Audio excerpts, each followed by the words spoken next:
жетиген акча алмаштыруу жайында доллар 87 сом 50 тыйын, евро 100.3, рубль 0.98 98 жарым тыйын экен. 1000 рубльңыз 985 сом. Кутмандуу кечиңиздер менен ассаламу алейкум, урматтуу курс валют көрөрмандары, каналыбыздын көрүүчүлөрү, саламатсыздарбы? Бүгүн 17 август 2026 жыл кечки курстарды көргөзүп беребиз. Кандай болуп атат дегенде, мынакей биз менен болуңуздар. Манистеримде 1 акш доллары 87 сом 50 тыйын, 1 евро 101 сом, сатуу 101.8 евро көтөрүлүптүр туугандар.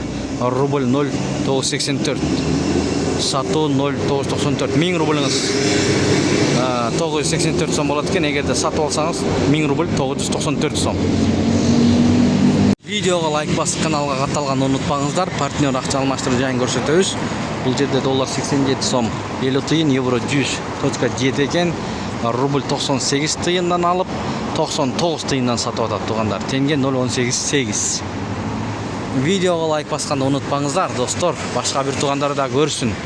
Бул жерди көрүп алыңыздар. Доллар 87 сом 50 тыйын, евро 100.2, рубль 0.984. Остон акча алмаштыруу жайында 1 акш доллар 87 сом 50 тыйын, 1 евро 100.7, рубль 98 тыйын, алынышы, сатылышы 99 тыйын.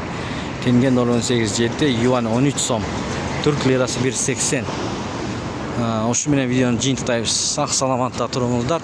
Бүгүн дүйшөмбү күнү кечки курстар менен тааныштыңыздар. Бишкек Моссовет